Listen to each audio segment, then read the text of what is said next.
네, 시청자 여러분 안녕하십니까? 좀 더 정확한 중국 경제 이야기 차이나 이코노미 채널 CEC입니다. 오늘도 중국경제금융연구소 전병서 소장님 모시고 말씀 나누도록 하겠습니다. 안녕하세요, 소장님. 안녕하십니까? 네, 저희가 2022년 중국 전망 시리즈 진행하고 있는데요. 네 번째 시간으로 정말 빨리 이거로 해서 벗어나고 싶은데요. 코로나19에 대한 얘기입니다. 중국 코로나19 어떤 상황입니까? 그래서 이번에 인구 1,300만 되는 시안을 또 폐쇄를 했어요. 네. 그래서 지난번 발병했을 때 1,400만 인구였던 이제 우한을 봉쇄를 해서 폐쇄를 했는데 또 이제 그런 일이 벌어진 거죠. 그래서 뭐 이것이 전 세계적으로 뭐 경제를 발목 잡고 정치와 이제 생활까지도 발목을 잡는데 중국의 대응이 아주 좀 특이합니다. 네. 그래서 보시겠습니다만은 정말로 이게 1,300만 되는 시안을 과연 봉쇄를 해야 되냐? 근데 그것의 이유가 보면은 올림픽이 있어요. 그리고 또 하나는 이 중국이 전 세계한테 보여주고 싶은 것이 코로나19 발병의 책임론이 아니라 이것은 발병이 아니고 방역을 어떻게 하냐 이게 문제다. 이걸로 면피를 하고 싶은 부분이 분명히 들어있습니다. 예. 그래서 그걸 한번 봐야 되는데요. 네. 그래서 지금 뭐 바야흐로 코로나는 다시 4차 유행, 보통은 3차 유행이 끝날 거라고 봤는데 네. 지금 보시면 제가 어제 날짜로 그 전 세계에 일간 확진자 수를 보시면 제가 빨간색 동그라미 해놓은 걸 보면 이게 지금 사상 최대로 올라갔습니다. 그렇게 되네요. 그래서 2억 8천만 명이 감염됐고 540만 명이 사망을 했는데 지금 뭐 누가 봐도 이건 4차 유행입니다.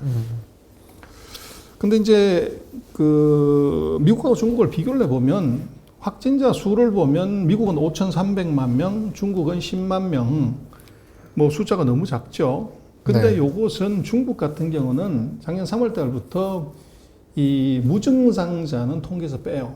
그래서 거기 빠져있기 때문에 이제 그런 거긴 한데 어쨌거나 뭐 있다고 하더라도 5,300만하고 10만하고 너무 큰 차이가 나고 사실은 뭐 지금 미국이 하루에 지금 20만 명인데 그래서 뭐 중국 그 경우라고 하면 미국의 기준으로 보면 하루거리도 안 되는 정도 감염이 왜 이렇게 난리를 치냐.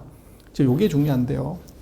그래서 일간 확진자 수를 보시면 미국이 지금 다시 2021년 1월 달에 급증했던 그 수준 그 정도로 지금 일간 확진자 수가 올라가고 있어요. 네. 그래서 뭐 25만 명 지금 그러고 있는데 우리만 심각한 게 아니군요. 그렇죠. 네. 또 중국 같은 경우는 이제 2020년 1월 달에 급증을 했다가 지금 뭐 잘은 안 보이십니다만은 12월 달에 조금 꼬리를 틀었어요. 네. 그래서 중국하고 미국을 비교해 보면 뭐 미국에 비해서는 중국은 일간 확진자 수가 거의 무시할 만한 수준이죠.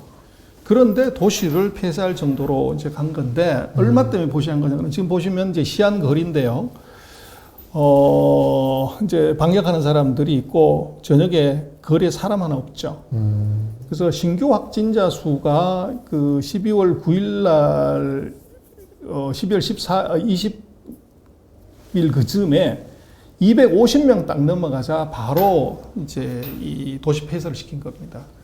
그래서 뭐 이 난리가 난 건데 그래서 어느 정도로 심각하냐 그러면은 이게 섬사정 전체로 1,391명 정도가 발병을 했고 시안이 770명 정도 발병을 했어요. 그래서 우리 같은 경우 지금 뭐 하루에 6,000명, 7,000명 발병하는데 그래서 지금 중국이 9일 날 첫 환자 시안이 발생을 했는데 19일 날 시안에 이제 위생 담당 부총리 순춘란이 내려가 가지고 250명 넘어서자 바로 도시 전체 봉쇄령 내렸습니다. 그래서 지금 27일 기준으로 보면은 이제 산시성 전체로 1,391명, 시안은 770명. 그래서 우리 기준으로 보면 뭐 이 정도야 그러는데 중국이 난리가 난 거죠. 네. 그래서 이제 이게 왜 이런 거냐를 봐야 되는데 결국은 시안 자체를 놓고 보면 이것이 좀 셌다는 건데 문제는 시안이라는 요 지역 그래서 이거 어떻게 해서 이렇게 갔냐를 봤더니 결국은 비행기 타고 온 사람이 이제 우리도 그런 일이 벌어졌습니다만은 이제 진실을 구하지 않은 거죠. 네. 안 하고 이제 돌아다니다가 2차 감염을 시켜가지고 순식간에 235명이 확 올라간 겁니다. 그래서 경각심을 주는 것도 있지만 이거 가장 큰 이유는 북경올림픽이에요. 네. 그래서 지금 시안 같은 경우는 베이징하고 한 2시간 정도 비행기 타고 걸리는 거리지만 이제 문제는 중국은 이번에 올림픽을 성공적으로 해야 될 이유가 여러 가지가 있어요. 근데 문제는 핵심은 이제 지금 미국을 포함한 몇 개 나라들이 올림픽 보이콧하겠다. 그 이유가 뭐냐면 신장 위구르의 인권 문제를 갖고 얘기를 해요. 근데 네. 그것은 중국은 반박을 하죠.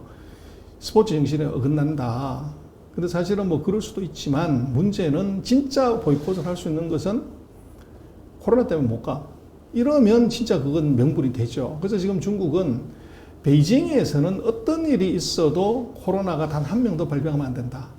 명분을 주지 않기 위해서. 그렇죠. 예. 그만큼 올림픽이 중요하고. 그렇습니다. 근데 지금 중국 같은 경우는 이제 이번에 시안도 마찬가지지만 시안 자체에서 발병한 것이 아니라 비행기 타고 들어온 사람이 이 사람이 감염돼서 이 사람이 제대로 신고를 안 해가지고 확 퍼진 거죠.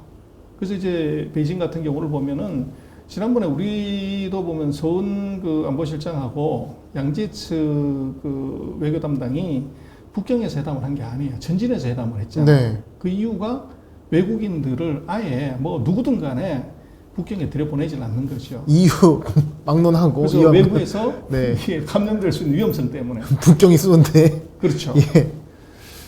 그래서 이제 이게 문제가 되는 것인데 네. 결국은 지금 보이콧을 하는 나라들이 있어요. 그래서 미국을 비롯한 캐나다, 영국, 뉴질랜드, 이제 일본까지 그래서 소위 말하는 오커스하고 파이브 아이즈들은 보이콧을 했어요. 했고 이것은 외교적 보이콧이죠. 그래서 정부 사절단이나 이게 안 가는 거고 선수단은 가는 겁니다. 네. 근데 지금 이게 성공했냐를 보면 절반의 성공인 것 같아요. 그래서 파이브 아이즈하고 일본은 동참해서 미국, 호주, 뉴질랜드, 영국, 캐나다, 리투아니아, 코소보, 일본은 이제 안 가는데 문제는 유럽하고 한국은 간다는 거죠. 그래서 유럽에서 독일, 프랑스, 이태리가 참가를 해요. 이유는 뭐냐 그러면 다 서로 이해관계가 있습니다. 프랑스는 24년 하계올림픽을 해야 되고 네. 이태리는 26에 동계올림픽이 있어요. 네. 그러다 보니까 그리고 독일 같은 경우는 이제 이 중국하고 경제 거래가 많단 말이에요.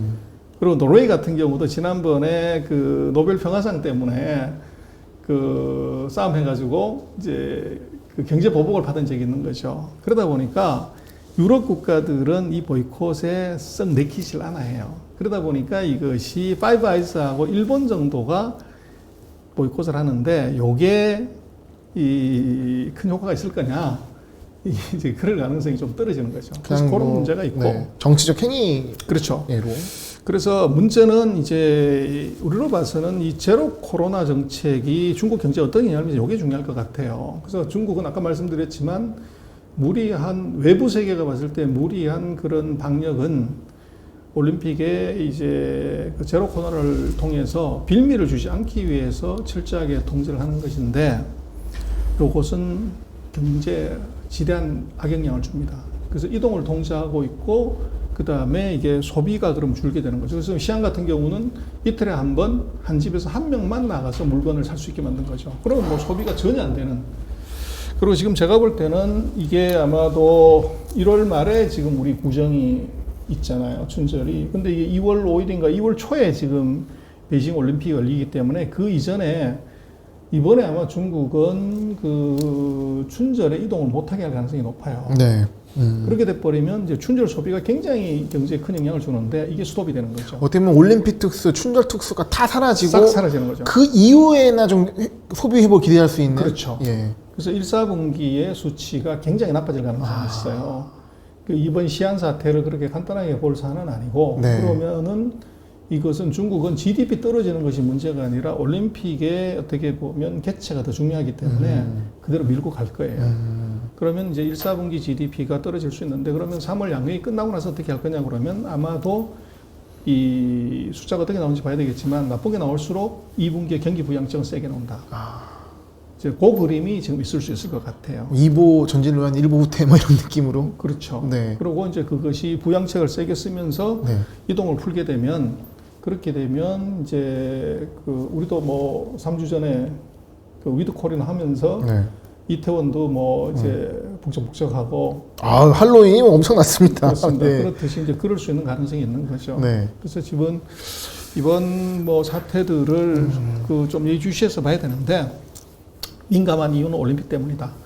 그리고 이것이 적어도 구정 이펙트를 사라지게 하기 때문에 당분간은 내수 관련되는 쪽은 조금 피해야 될 투자를 할 때 네. 가능성이 있다. 네. 그리고 올림픽 끝나고 나서 숫자가 굉장히 나쁘게 나오면 그때는 이제 내수가 반등할 수 있는 이제 찬스가 세게 올 가능성도 있다. 그렇게 봐야 될 것 같아요. 그러니까 저희가 지금 뭐 위드 코로나 정책을 하다가 지금 굉장히 또 글로벌리한 이 확산세도 같이 왔는데 오미크론 확산도 있었고요. 근데 중국, 그러니까 일반적인 상식으로 생각했을 때 아니 우리가 이렇게 고생하고 미국이 저렇게 확진자가 많은데 중국의 확진자가 이렇게 안 나와? 계속 의심을 했거든요. 그 데이터를 계속 의심했는데 이게 뭐 일시적으로는 뭐 통계 수치를 뭐 조작하거나 숨길 수 있겠지만 거의 1년을 넘어가는 이 제로 코로나 정책을 유지하면서 어떤 이것이 올해를 거듭하면서 이 수치가 정말 맞는 거 아니야? 라는 느낌이 좀 오는 것 같거든요. 그래서 이제 아까도 말씀을 드렸지만 이제 중국의 확진자 통계하고 우리 통계하고 약간 다른 점은 네. 무증상자는 뺀다는 거죠. 네. 그래서 거기에 들어가면은 숫자는 훨씬 더 높아질 건데 네. 사실 우리도 그렇지만 무증상자의 경우는 네. 대부분 건강한 사람들이잖아요. 네. 뭐 실제로 입원을 해도 뭐 별로 뭐 치료할 게 별로 없는 그냥 격리 시간만 보내는 자가 면역이 생기기 때문에 근데 어쨌거나 우리 기준으로 또는 미국 기준으로 하게 된다 그러면 이게 50몇 명, 200몇 명이 아닌 숫자는 분명한데 네. 문제는 그 사람들의 경우들은 그렇게 중증으로 가거나 이럴 가능성이 없다는 거죠. 그리고 어쨌든 방역의 수준은 굉장히 맥시멈하게 매우 높다. 그렇기 때문에 이게 유지가 되는 것이다라고 이해를 하는 게 맞을 것 그래서 같아요. 이제 그게 아이러니하지만 4차 산업혁명을 좀 앞당기는 소위 말하는 안면 인식이라든지 이제 드론을 통한 통제라든지 또 이제 뭐 그 자외선이나 열 감지기 같은 것들 네. 이런 걸 통해 가지고 센싱하는 기술 네. 또 그 데이터베이스를 갖고서 이제 뽑아내는 그 기술 이런 것들이 전혀 예기치 않았던 코로나가 만든 4차 산업혁명의 기술 혁신을 이걸 중국이 먼저 경험하게 되는 아주 특이한 현상이 지금 나타나는 거예요. 그리고 잘 활용하게 되는. 그래서 그걸 또 이제 중국은 이번에 올림픽에서 보여주려고 하는 거죠. 그러다 보니까 이제 이런 일이 벌어진 거 아닌가 싶습니다. 네, 여러모로 좀 생각이 많아지는 지점인 것 같습니다. 2020년 중국 전망 시리즈 코로나19에 대해서 중국은 어떻게 대응하고 있는지 살펴봤습니다. 선생님 오늘 말씀 감사합니다. 네, 고맙습니다.